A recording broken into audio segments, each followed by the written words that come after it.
Coach taught me to pay attention to the small things in the defense, which can get you open, and find different ways to get open. He teaches us what the quarterback is looking at, what his reads are, which makes it better for you, better for you to get open and play fast. But other than that, his tempo and the way he brings to the table, his intensity every practice. You know, he's mobile. He's always ready to go. So it only mobiles you and they get you ready to go. So they keep you on your toes. That's probably the thing. Christion, how are Coker and Sims looking in 7-on-7? Oh, they're looking great. You know, all our wide receivers. There's about 3 or 4 of them that can go get it, that we can run with. But those two in particular, they're doing a great job leading his team. Blake Sims and Jacob is doing everything the coach is asking them, and he's developing great as a quarterback here at Alabama. What do you see out of Coker so far, and what are we talking about? What sticks out to you? Well, he's a different type of quarterback that Alabama has. I see no similarities with him or AJ or any other quarterback that's been here. I see that he's a different type of release. He's bigger in size. He can move faster and quicker than most guys his size and quarterback. So he brings a lot to the table. We just learning, working with him, and trying to make him better every day. In terms of receivers, with this new offense, anything drastic changing in just maybe how you guys are going to be used or where you line up? Anything big with receivers? Everyone's going to be everywhere this year. You know, it's not going to be a certain position, certain place you're going to be set stone.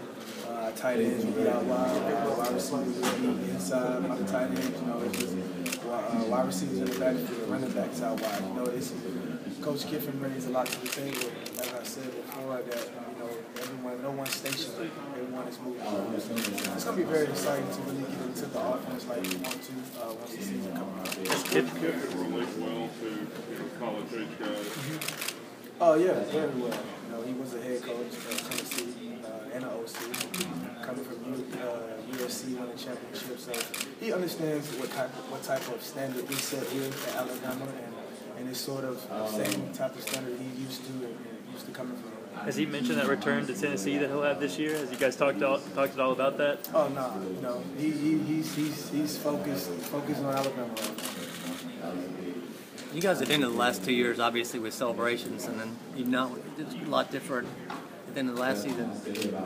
Is there a different mindset? Is there a different attitude? Is that something that motivates y'all every day? For sure. The season last year altogether is a motivation, especially for our leaders of the team, because last year we had a different set of leaders, and this year we got different roles on the team where different guys are going to lead the team to get what we want to get to. So it's really all about us right now. It's not going to be about the other teams. It's all about what we do from the off season in February all the way to fall camp. You know, it's going to be the set in stone of how the season's going to be. And we got to be consistent. That's the big thing about this team, with the leadership, with the way we perform. Everything's going to have to be consistent. Was it humbling in kind of a good way? I mean, for sure. You know, I think also, I think our fans in general, sort of to speak, got complacent and got comfortable, which made it, which kind of make it humbling and make you realize that you can't win them all, but you can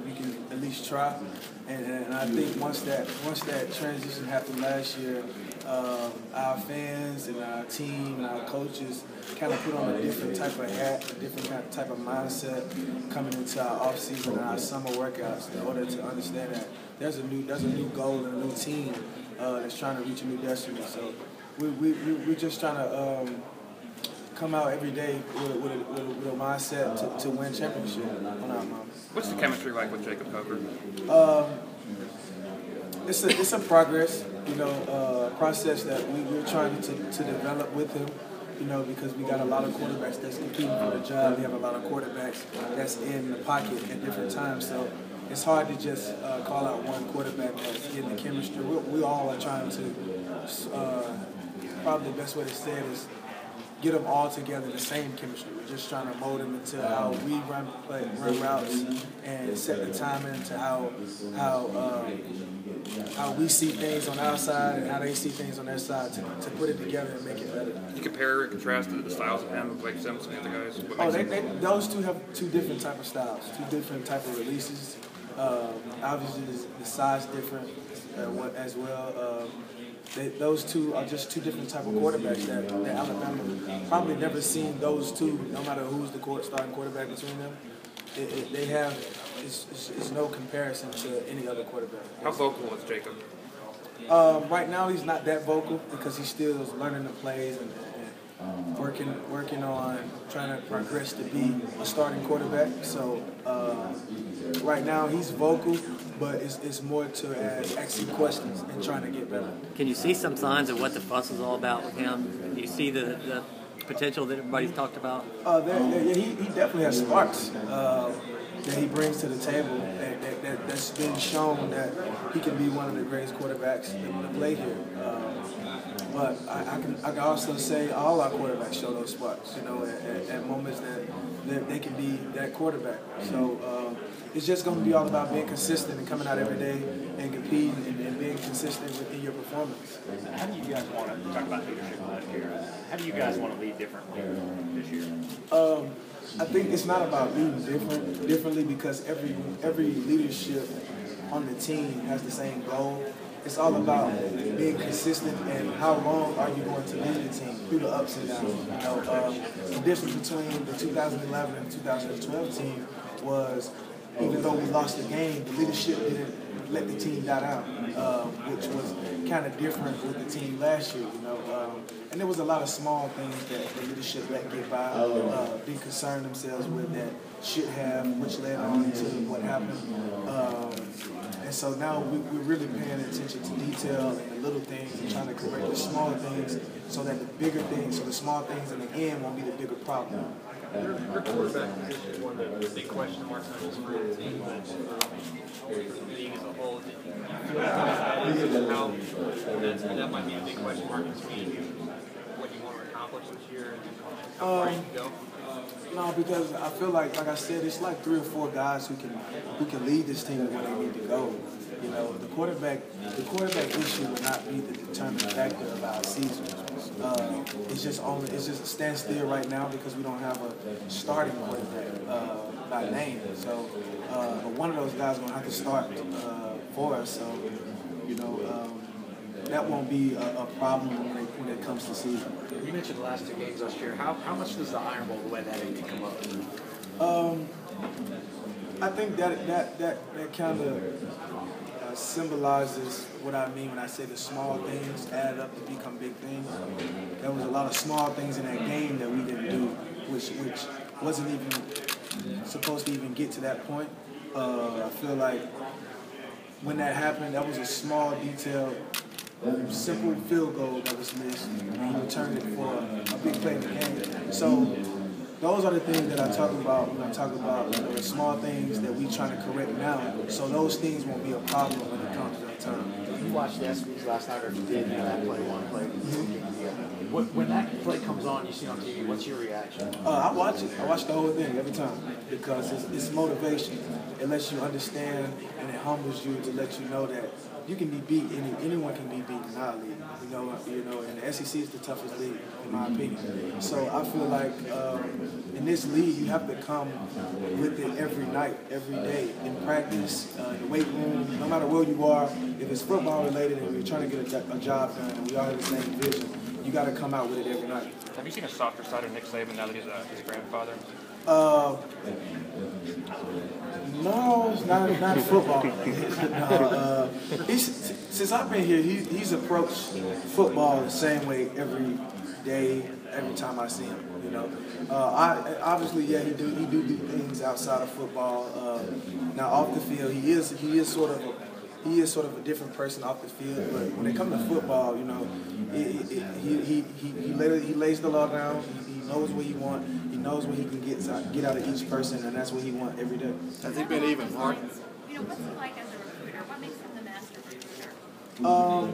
I think because he's a people person and he's around people every day and he's around us almost every day, so he can really feel and know what sort of to, I don't want to say what to say or do. He just know how to become a people person when he really wants you. You know what I mean? Because when I was getting recruited, that's the type of person he was with me. You know, just laid back type of guy. Talk to you about anything. He's very smart. So it kind of, his intelligence kind of attract people to want to know more, you know, about him. So I think that's the big thing that guys really approach themselves to when they get around him. Christion, has it been even harder on you guys this year, considering how last year? No, because that last year is over with. So he's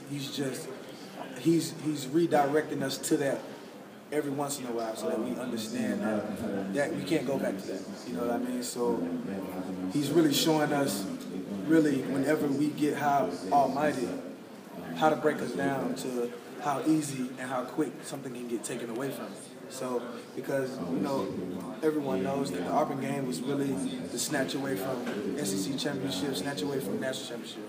You know, so that really humbles you as a team and lets you know that no one can be complacent. No one can get complacent no matter what game it is, no matter who it is, you know. So it really just make you want to just fight more, you know, every game this year. So what happened? Coach Saban said guys need to check their ego and reestablish yourselves. Right.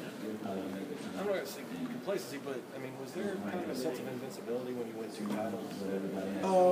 I think that's natural too. It's sort of, once you win 2 titles back to back, you sort of forget, or it's hard to find a hunger to chase after. I mean, we played good for those games that we played in, and we did our job, but we didn't do it the same way we did it in 2011, 2012, because the little things were an issue back then.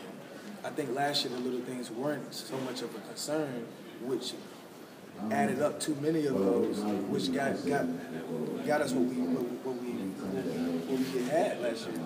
And it was a lot of negativity in individual playing last year. So all those little things, which people probably could say that that's not a problem, but it is, because you're not playing for your team no more. You're kind of looking at everything as yourself.